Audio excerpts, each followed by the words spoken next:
Come in. Welcome. I'm E.G. Marshall. And at midnight, according to the old chronicles, there would be a convocation of sorcerers, devils, demons, goblins, and ghouls, and they would thereupon proceed to hold an orgy in a manner and fashion too sinful even to contemplate.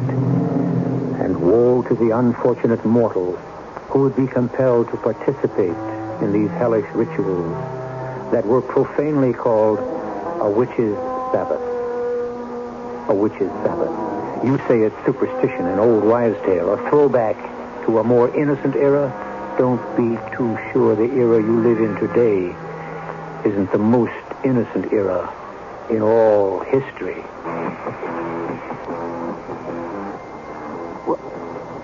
What is this? Where am I?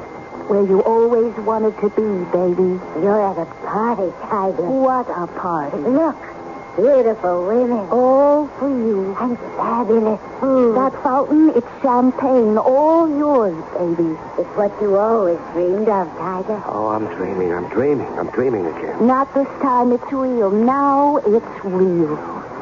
But why? Why are you doing this for me? Because we love you. Oh, how we love you. We would even die for you, baby. Just as you might even die for us.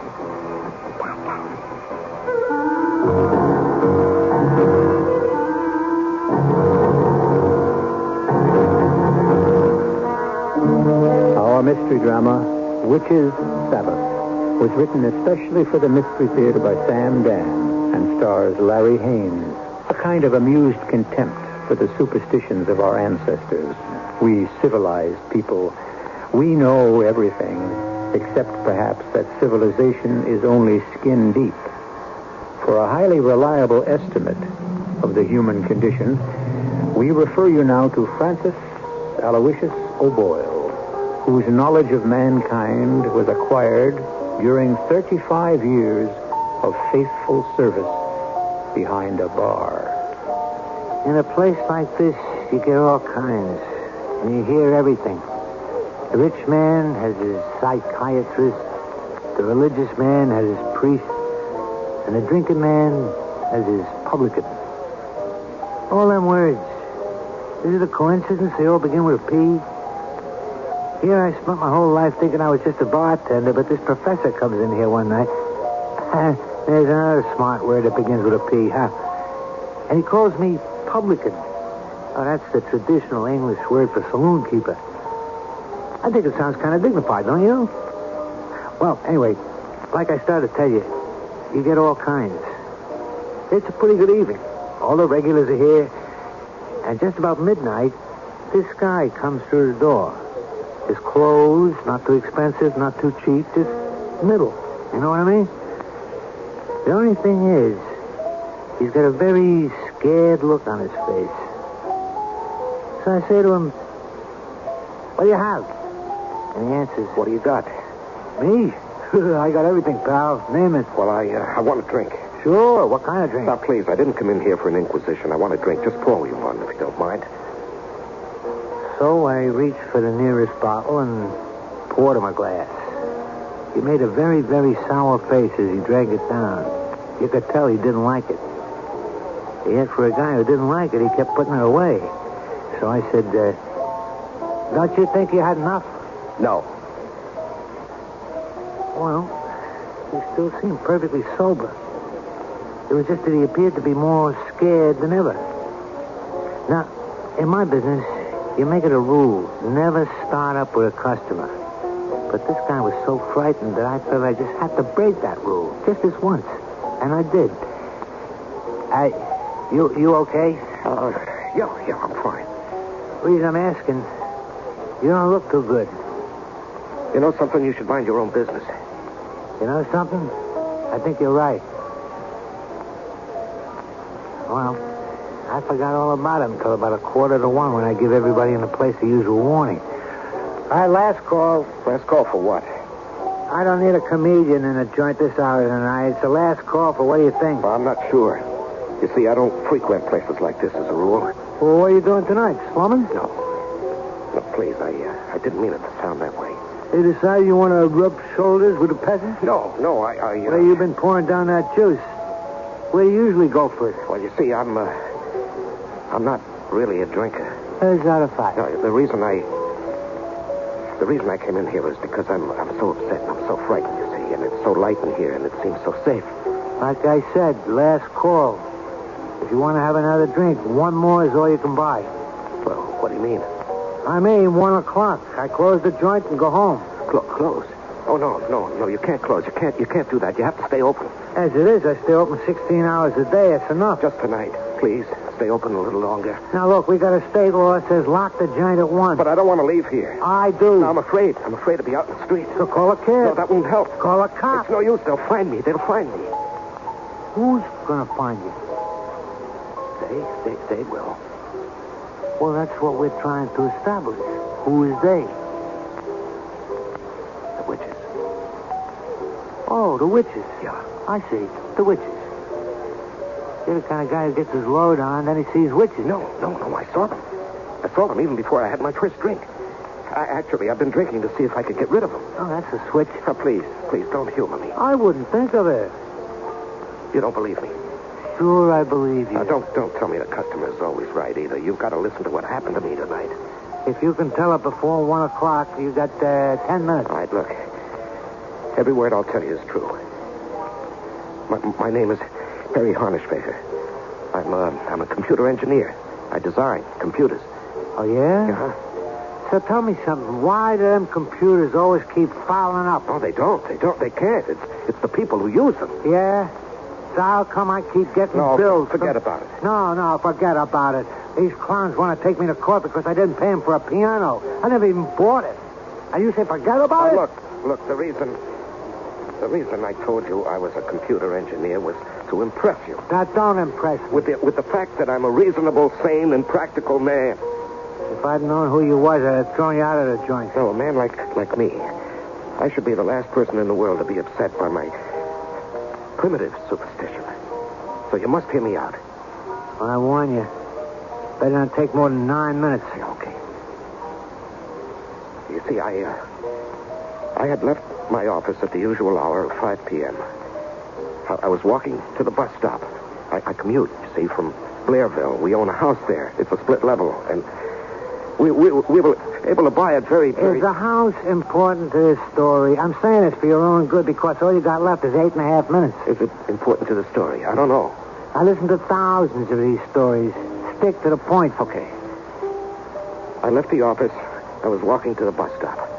We already established the bus stop. Please.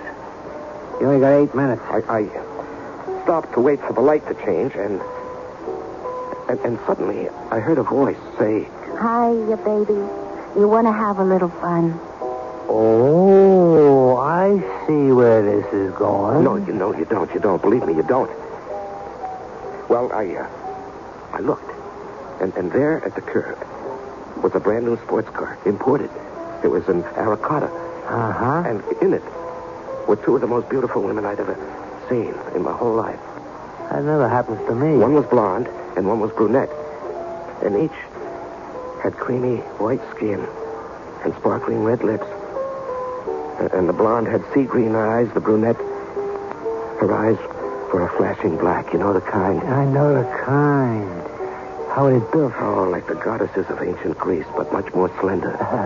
That's a promising start. All right, now get to the action. You got 7 minutes. Okay.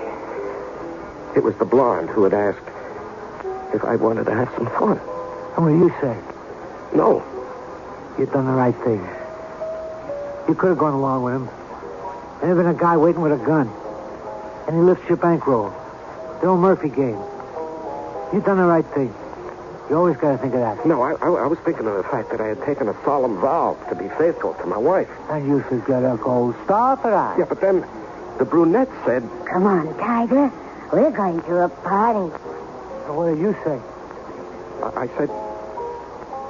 I said... Well, come on. You got 6 minutes. Now, believe me. You must believe me. There was a confusion of signals between my brain and my voice. Yeah. Now, consider the mind as a computer. You say that word one more time and you'll be barred from this joint for life. No, but it's true. The answer that my brain fed to my voice was, no thanks. But the answer that came out was Yeah? hey, honey, what are we waiting for?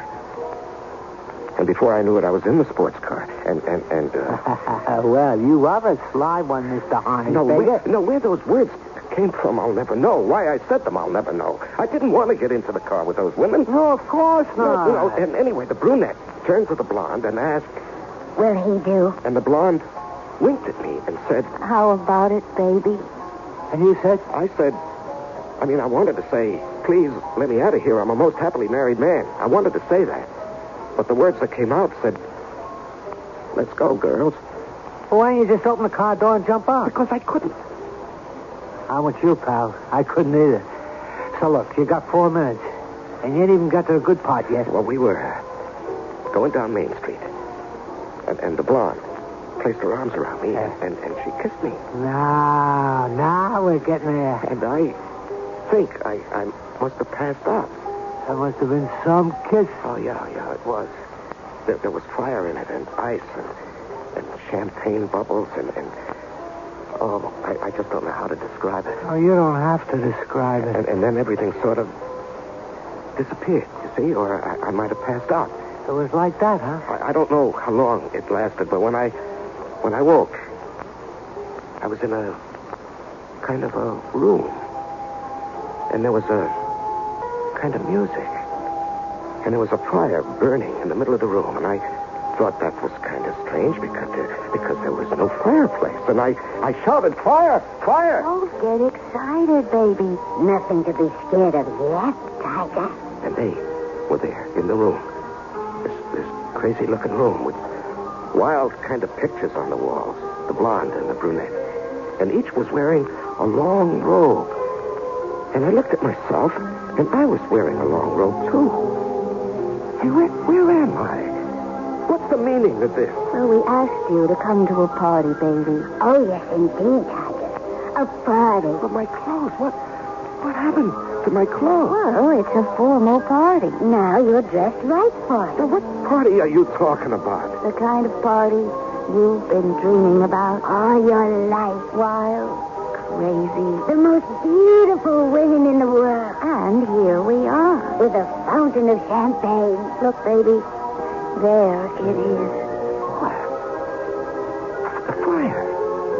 What did you do to the fire? How did the fire turn into a fountain of champagne? Well, would you rather it was a fire? Well, I... All your life you wanted to swim in a champagne fountain. Who are you talking about? You, Perry Harnisberger Jr. Haven't you always dreamed about it? I never told anyone. Beautiful women, a champagne fountain, music. Wait. You're a king, Tiger.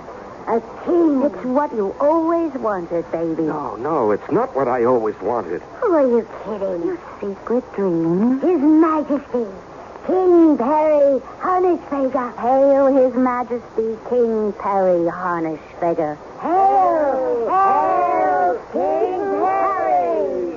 Tiger, your loyal subjects await your command. Look, please, tell me what this is. How did I get here? Oh, we invited you to a party. This is a party. But this fire that turns into a champagne fountain, this table with the most fantastic food, and the people, all these people, who are they? Well, they're your loyal subjects. You always wanted to be a king. Your secret desire. Every wish comes true tonight. Yes, but... But what?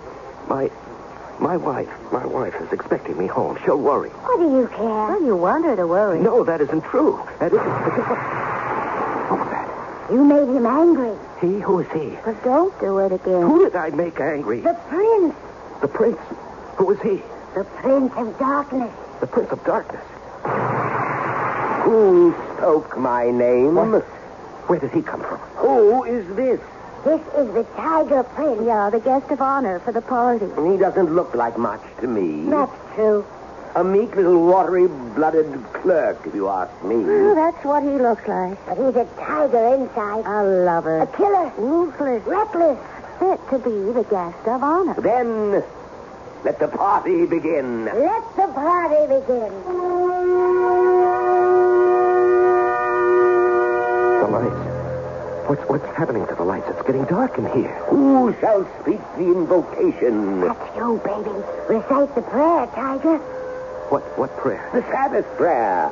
Let the Sabbath begin. Sabbath? I thought this was a party. Well, it is, baby. Say the Sabbath prayer. What kind of Sabbath?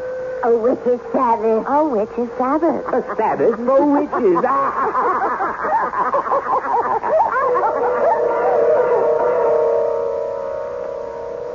A witch's Sabbath. Well, you must admit, you don't get invited to one of those every day.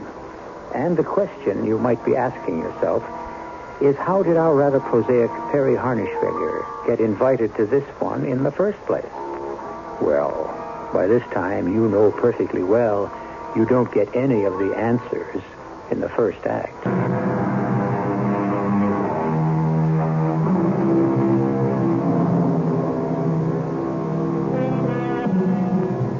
Now is the time for all good men to come to the aid of the party. Two very pretty ladies, one a blonde and one a brunette, were driving about in an expensive sports car looking for a gentleman to escort them to a party. And gallant Perry Harnish figure volunteered. Well, when he arrived, he discovered that the party had a kind of indefinable religious tinge to it. It was a Sabbath of sorts. Or to be exact, a witch's Sabbath. A witch's Sabbath? Oh, yes. These ladies are witches. Witches? But witches are what? It is all grown. Why? I am the prince. These are my handmaidens. Why shouldn't they be beautiful? Oh, please, where am I? What's happening to me? This is a religious assembly. I want to go home. Why? Why? Well, answer the prince, baby. Answer the prince of darkness, Tiger. Why do you want to go home? You hate your home. No, that's not true. What? Oh, we told you not to do that. You mustn't lie to the prince of darkness. You hate your home. You hate your wife. No, that isn't... Don't say true. You'll get him mad again. Relax, Tiger, relax. And let it happen. What happened? What you came here for. What you've been dreaming of. Toll the bell. Once. Twice. Thrice. Say 3, baby. What for? It's the magic number. Say 3, Tiger. 3. 3. Weave a circle round him thrice. 3 times. 3 times tonight. 3 times. You will do it 3 times. Do what? He doesn't know why. He doesn't know why. Tell him 3 times. Kill. Kill. Kill? What do you mean, kill? You know what we mean. You'll kill your boss. Your wife, her lover. No. Let me out of here. Do you understand? Let me out. Go. What are you waiting for? So long, Tiger. Well, why don't you leave? My clothes. I don't even know how I got into this robe. What did you do with my clothes? You're wearing them. What? How did you do that? I can do anything. I'm the Prince of Darkness. Now, look, please. I'm just a very quiet, ordinary type of person. Don't talk like that to him, baby. You know what happens when you lie. You're a machine. You make computers and you become one yourself. Your boss steals your ideas. Your best friend steals your wife. They laugh at you. 3 people laugh at you, Tiger. Your boss, your best friend. Your wife. Now kneel and pray with us. Oh, but... Kneel. Pray. Speak that same prayer. What same prayer? The prayer that was in your heart when you were walking to the bus station. I wasn't praying. Don't lie. Well, I wasn't. Look out there. Where? See, baby, that's the street. That's you, walking to the bus station. Listen to what you're saying to yourself. Listen, Tiger. I'll kill that smirking, thieving who does he think he is? That's you. I designed the circus. I alone worked out every production problem. It's mine. He stole it from me. He made millions. I'll kill him. one day I'll kill him. That's you, Tiger. Now you see us in the car. And we hear what you're saying. Loud and clear. It's a prayer. But I didn't mean what I was saying. You didn't? No, it wasn't even true. A man says a lot of things he doesn't mean. A man means every word he says. But that's not why we picked you up. The streets are filled with human beings who want to kill once, but you wanted to kill 3 times. No, that's not true. Well, look at yourself walking down the street. Listen to yourself.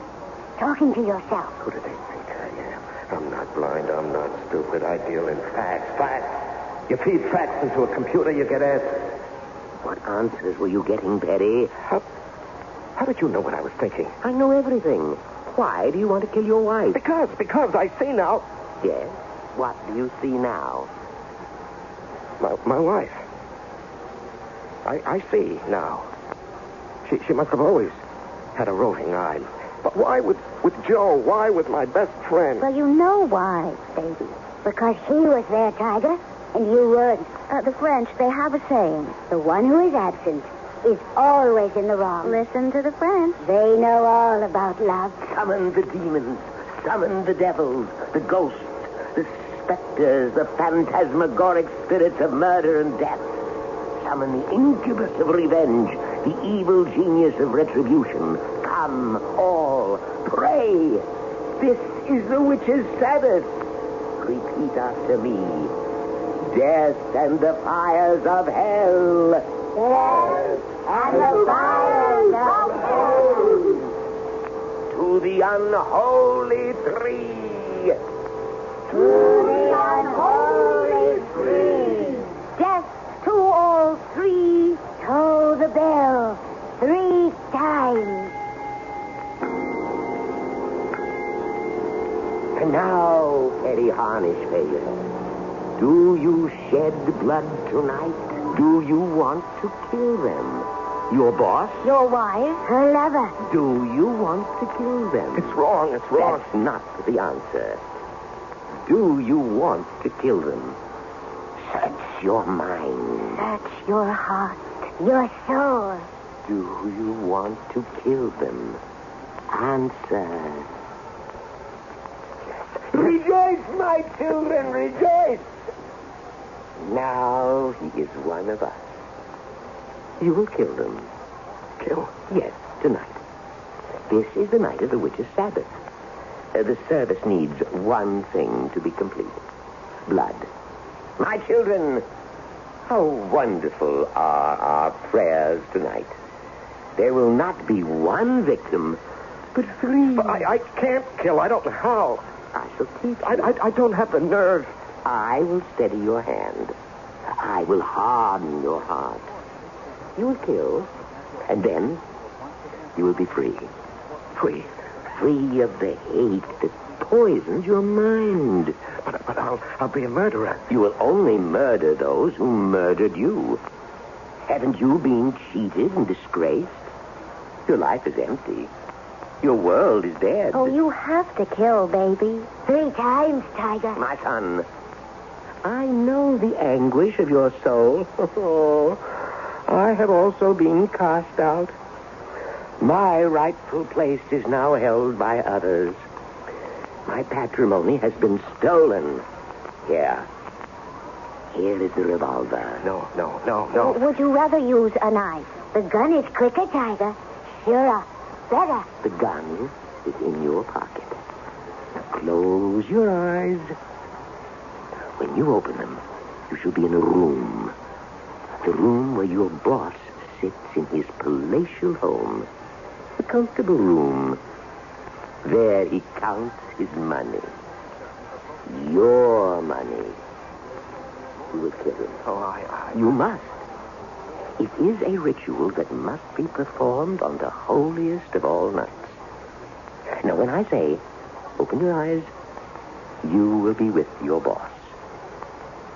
Open your eyes. I opened my eyes, and I was there, in the den of his home, my boss's home. He was listening to that hi-fi of his, which must have cost a small fortune. listening to that classical music. She pretends to love. I say pretends because all he loves is money. Perry, I didn't hear anyone announce you. Do you like Mozart? Excellent recording. But you don't go in for classical music, as I remember. But why did I send for you? You didn't send for me. No? Then what are you doing here? Well, don't I have the right to visit you? Perry, I see enough of you all day. Too much. Well, you won't see me anymore. Why? Are you quitting? No, but you are. You're quitting this world, this life. Oh, really? I hadn't given it much thought. Yeah, I know, but I have. I came here to kill you. You what? Oh, no. Not you. Not Perry Hornishfager. With this? Perry, you're a comedian. Put that cat pistol away. Oh, you think I won't do it? Why should you kill the goose that lays the golden eggs? Who else would give you a job but me? I could work anywhere. I'm top man in my field. Sure, Perry, sure. But you haven't had a new idea in 5 years. Now, by that you mean you haven't stolen one of my ideas in 5 years. When did I ever steal one of your ideas? Our new A-line computer, that wasn't mine. Go ahead, I dare you. Say it wasn't my circuits that made it possible. The truth is, Perry, your circuits made it impossible. It's only after we threw them out. You're lying. Come on, Perry, have a drink. You'll feel better. Who else could you ever work for? Who else would put up with your tantrums, your delusions of grandeur? Sometimes I wonder why I do it myself. You know why. Because you're waiting to steal my next design, that's why. No. No, that's not why. It was for your mother's sake. Don't you mention my mother's name. I guess I must have been in love with your mother. I said don't mention her name. She was a vicious, hateful woman. She was the most beautiful woman I ever met, your mother. I warned you. Perry. Perry. What did you do?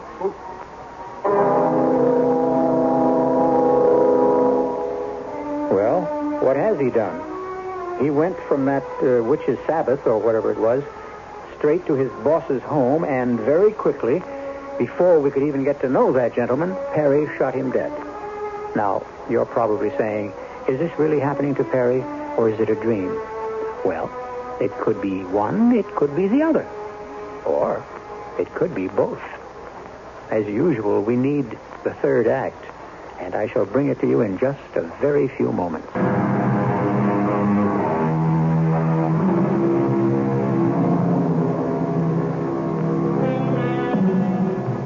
Perry Harnischfeger is telling a story to a rather cynical bartender in a saloon. Perry is almost milquetoast in appearance, speech, and manner. But that's on the outside. Inside, he seethes and boils and seems to be a potential volcano. It's the old story about books, covers, and judgments. So, before you form yours, listen. Now, what are you telling me? These two dames picked you up, took you to this hotel room. Well, I don't know. I don't know. If it was a hotel room, it was more like a cavern. And you had this dream of all this stuff like the devils and witches. No. It wasn't a dream. They must have fed you one of them things like poison mushrooms or something. It gives you them wild nightmares. It wasn't a dream. You mean you actually killed your boss? No. I had a vision of killing my boss. Now, look. The only reason I'm listening to this is for those two dames, the blonde and the brunette. What happened with them? If they don't come back, then as far as I'm concerned, the story's over. No, they never left me, you see. They were with me all the time, even when I had the vision of killing my boss. Yeah? So what happened? I stood there, looking at his body on the floor, in this vision that I had. And I was holding the revolver. And the blonde stepped forward and removed the gun from my hand. I'll take that, baby. We have to reload it. The prince is very proud of you. The service can now continue. You brought us blood. Are you ready to go home? No, I don't want to go home. I don't feel it's my home any longer. It's because she shut you out of it. He stole your home. A man's home is his castle. What right does another man have to live in your castle, Tiger? What right? Get your home back. Kill them. Oh, but... Look at him. Now on the floor, the man who robbed you of your standing as a scientist, the man who used to be your boss, you killed him. So now, for those who robbed you of your standing as a man, kill them also. The pistol is in your pocket. Will you speak the word to him, Prince? Close your eyes. When I say open your eyes, you will be in your own home. At least it's the place you pay for. But another man enjoys. When I say open your eyes, you will be home. Kill them both. Open your eyes. So, Perry, I see you finally got home. And I see you're here as usual, Joe. Usual. I wish he'd come more often. Oh, you do? Why? Well, it beats being alone. Hey, Joe, why don't you get yourself a wife of your own? Why don't you mind your business, Perry? Oh, but this is my business. It's very much my business. It could very well be that Joe feels he doesn't need a wife of his own as long as he has mine. And just what is that supposed to mean? Now, Perry, I don't say like... anything, Joe. Don't even signify that kind of slander with a reply. Do you think I'm blind? Yes. You're also deaf and dumb. I know what's going on here. Well, then tell me. Are you kidding? Look, Perry, you have to work late at the He plant. doesn't have to. He wants to. Yes, that's right. And the next time I design a new circuit that's worth a fortune, I won't say a word about it. I'll just walk out and sell it. When did you ever design... You... Are you saying I did not design the A-line computer? Oh, Perry, please. You need help. Yes, I know. What did you say? I said I know. I need help. You never said that before. Hey, darling, don't you see? That's half the battle to face yourself squarely, to admit you need help. But don't you agree, Joe? Yes, it's really true. We'll find you the best psychiatrist. I don't need a But psychiatrist. you just said you need help. I have the best help, the truest help, actually. The only real help there is. Religion. Religion? Oh, sure, why not? If belief helps you, it's the most wonderful thing in the world. Did you have a religious experience, Perry? Yes. I'm so happy for you. And you look so peaceful. What do you pray for? Death. What did you say? Death. You mustn't pray for your death. I'm not praying for my death. I'm praying for yours. For mine. And his. What are you doing, Perry? That's a gun. Yeah.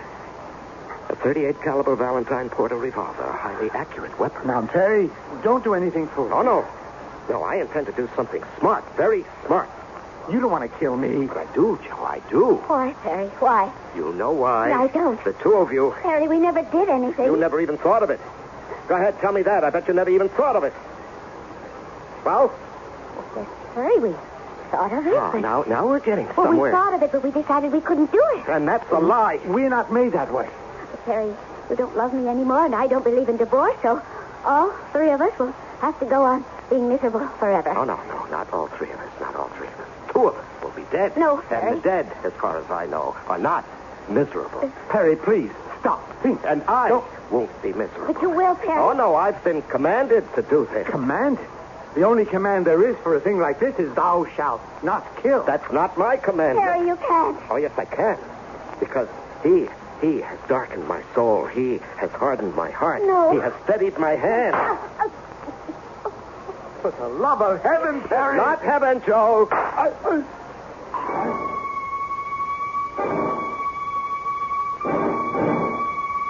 They were on the floor. Dead. My wife and her lover, who had also been my best friend. I closed my eyes for a moment as if I couldn't believe what had happened. And when I opened them again, I was back. Back in that other place. And he was there, the one who was called the Prince of Darkness. And they were there. The two who called themselves witches. You did it, baby. You were terrific, Tiger. You're my best-loved child, Petty. I want to go home. You're home now. No. You have a place here. You have 2 wives. He means me. Oh, me, too. Look at them, aren't they beautiful? No, please. You have a job, too. Keeper of the flame. Hey, baby, that's the best job there is. You light the fire for the witch's Sabbath. Now let the service continue. Now, let me out of here, please. Please. I'm frightened. I'm leaving. Did you hear that? He's leaving.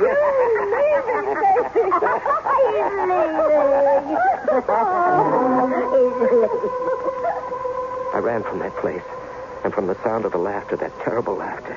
And I ran through the dark and deserted streets of the city. I didn't stop running until I saw a light. It was safe. Here. With the bright lights and the soft music and the friendly faces.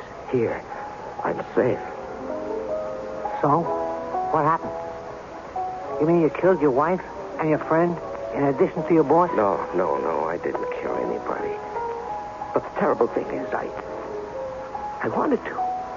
And it dominated my mind, which is why they came after me. Don't you understand? All I understand is I stayed open past 1 o'clock because I thought you were going to tell me about those 2 dames. What happened to them? They're after me.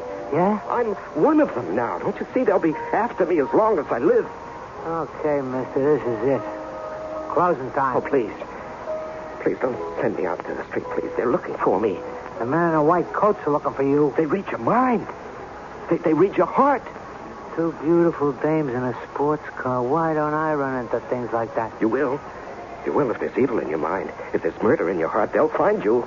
Oh, for crying out loud. Did I say guys in white coats are looking for you? 2 guys in blue coats are looking for me. On account of you, I broke the law. I'm open. Look, officers, my watch must have been wrong. I'm not serving. Phil, you at the bar. Grab him, Jack.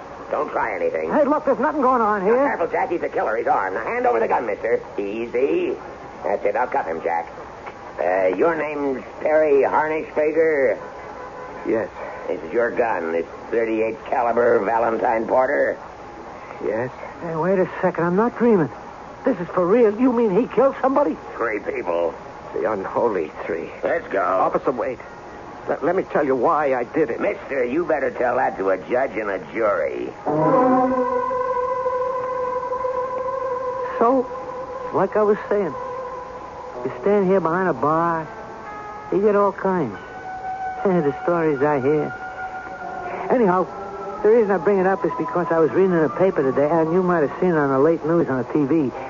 Perry Harnischfager was found guilty of murder, triple murder. His boss, his wife, his best friend. Yeah. He's going to spend the rest of his life in jail. What's that? Oh, the witch's Sabbath. Now, how could a thing like that be legit? I mean, this here is the 20th century, ain't it? Hey, where'd the time go? It's 1:45. Excuse me, friend. A couple of dames just walked in down the other end of the bar. Hey, not bad looking, huh? Yeah, I'll be right back. Well, ladies, you got time for one more before closing. What'll it be? Hiya, baby. Hello, Tiger.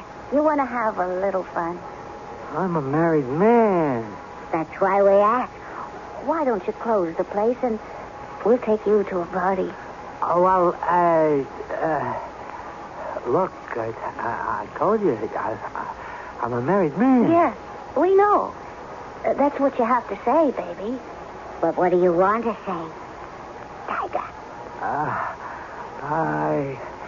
I want to say, what are we waiting for? Well, what are you waiting for? More? The story's over, isn't it? Or is it? Isn't this a story that has been going since the beginning of the human race? The longest continued story in the world. And if you think about it, between all our characters, we have seen practically every one of the 10 Commandments violated. When we tell you a story about wrongdoing, we present wrongdoers wholesale. I'll be back shortly. The wish is father to the thought. Who said that? Shakespeare. Who else? To which we may add, the thought is father to the deed. Or if you think about doing something, it's because you really want to do it, no matter how strange or violent it may be. And if you think long enough and strong enough, who knows? You may wind up as a guest of honor at a witch's Sabbath. Of course, you can prevent that by listening to Mystery Theater and leave all thoughts of violence here with us. After all, we do it so much better and neater, and you pay nothing in the end. Our cast included Larry Haynes, Leon Janney, Marion Haley, E.V. Juster, and Robert Dryden. The entire production was under the direction of Himan Brown. This is E.G. Marshall inviting you to return to our Mystery Theater for another adventure in the macabre. Until next time, pleasant dreams.